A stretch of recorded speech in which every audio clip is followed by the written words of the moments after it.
Okay, I know you are probably tired of hearing me say this, but I am this time genuinely so excited to be joined by Mark, the winner of SSG this weekend. I am so happy for you. Thank you. Coming off your win, your mind is probably complete jello at this point. Yep. But we're going to talk something super easy. We're going to talk your deck. You should be very familiar with this deck at this point. Yep. Congratulations.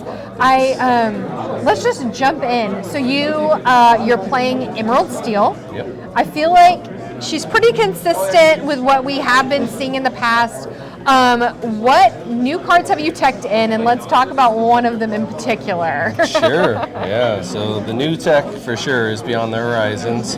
I went with 2 this weekend, and I was telling a few of the guys in there, I think until that very last match, I was ready to say, we're going to 1 Beyond the Horizons, because it is a very, very good card, but it's very situational. There were a lot of times where, because basically the idea with Beyond the Horizons in the ideal world is you want to set up an Ursula and you want to set up a Prince John and something else that lets you sing for 7. Because once you do that, you can double sing it with Ursula, and then you get all the discard triggers from Prince John. And so a lot of times what I'll do is I'll play like an Ursula 3 and the Muses, and then the turn that I'm ready to do it, I'll slam the Prince John and then double sing it. And the way that the interaction works, if you're not familiar with the rules, is it will discard every single card in their hand, and I can choose if I want to do it to my hand or not, which is even better. It's not even mandatory that I have to. So if I have 4 cards in hand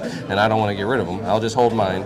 They'd have to discard everything they have. If they have 3 cards, I get 3 Prince John triggers right off the bat, and then I say, we're going to do it again. Ursula is going to make you discard another 3 cards, and then I draw 3 cards again.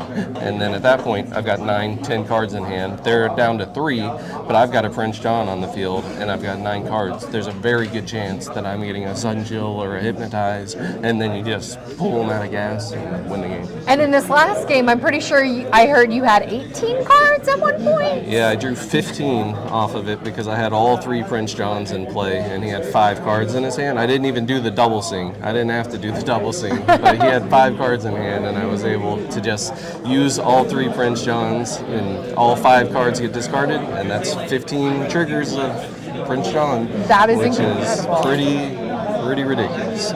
So is Beyond the Horizon your only new card from the new set at this point? Yeah, that's the only new card. And then as far as tech cards, I put 1 I find on my Platinum in here because I really thought people would be on red-blue like items, because it's one of the better decks at dealing with this, because if you can land the Maurice's Workshop, you can kind of keep the engine going even after I try to run you out of gas with this card or even the Beyond the Horizons. Like, as long as you have that card, there's a good chance that you can kind of keep the engine going. But I don't know that anybody was on it. I didn't see anybody on like the pure item version today. And then I did a one of Grab Your Swords because I fully expected a lot of green steel mirror matches, which I actually did end up having.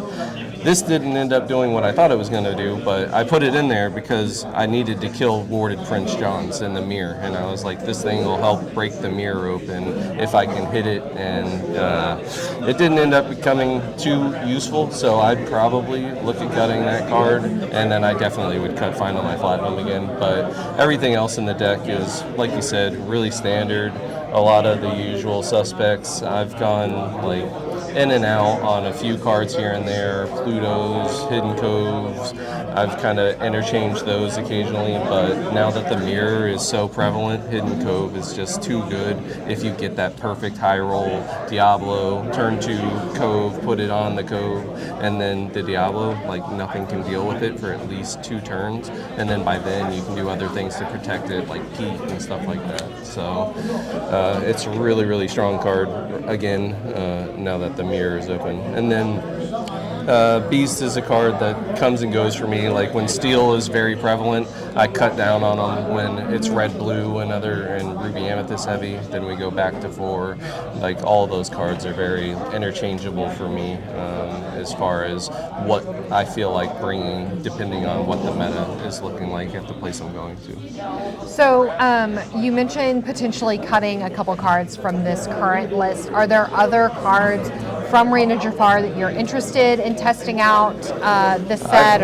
I tested a ton of them, and unfortunately, nothing was feeling powerful enough. I mean, we tested action, like me and my team tested a lot of stuff. We tried bodyguards with Chief Bogo, we tried Raya or Lilo and the actions heavy deck to try and cheat her out and see how effective it was, and really nothing felt anywhere close to as powerful as this. So there is one deck that I really enjoy playing, and I will probably be playing at set champs, but I don't think it's good enough or consistent enough to be competitive, which is I built a green-blue deck built around the down in New Orleans. Okay. So, and then, you know that card, right? Yeah. So it's just filled with a bunch of 6-drops, but the one interesting thing about green is that you can get Lady Tremaine in there. So I'm doing down in New Orleans like 7 times throughout the game because I can just go get it back over and over, and that's really fun to just say, oh, I wonder what 3 cards I'm going to get. Oh, it's a really good one. That's fun.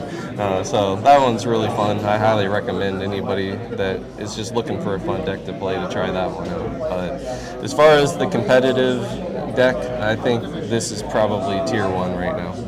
That's until we rotate when Fable comes along. Yeah, absolutely. Well, which is going to just completely change, literally change the entire game. Okay, so for some newer players to Lorcana who might be interested in getting into Emerald Steel, Sure. Let's talk a little bit of the basics of this deck. Let's really quickly talk about the mulligan. What are you looking for at the beginning? Oh boy, that's a tough one. I do not recommend this deck if you are a starter to the game, but if you are just trying to get, okay, this deck is good and I need to figure out how to play it better, there are quite a few little tips that can help. I can't get into all of them today, but if you do have questions and you want to know more about it, you can find me on Twitter at Never Gonna Stop.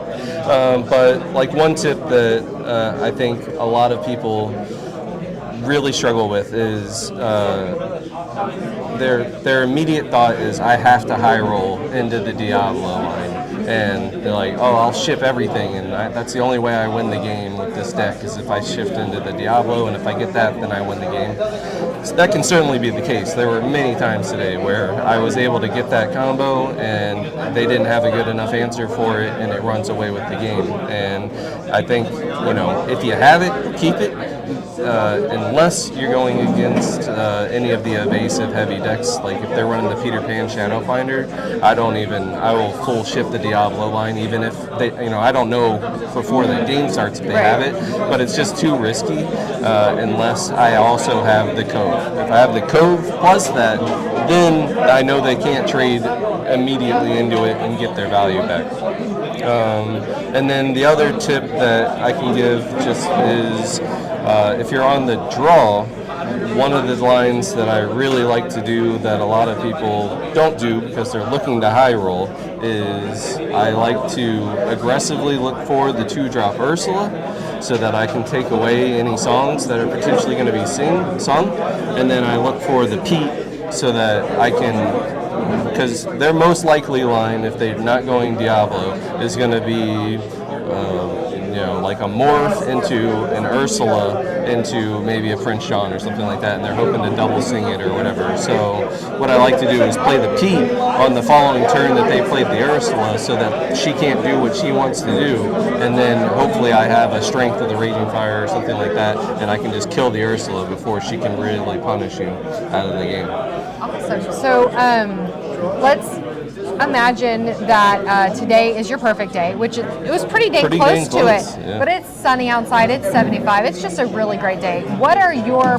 perfect 3, what are your first 3 turns looking like on that perfect day? Yeah, so it's Diablo, it's Hidden Cove on 2, shifting Diablo right behind it, and then on turn 3, and as far as discard, like something that I just don't care about, like a Beyond the Horizons or something early in the game.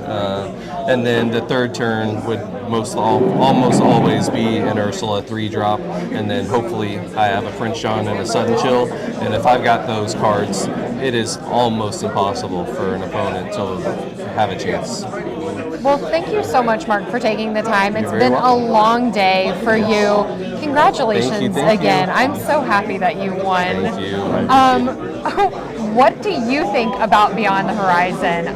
Please let us know in the comments below, and thanks for hanging out with us.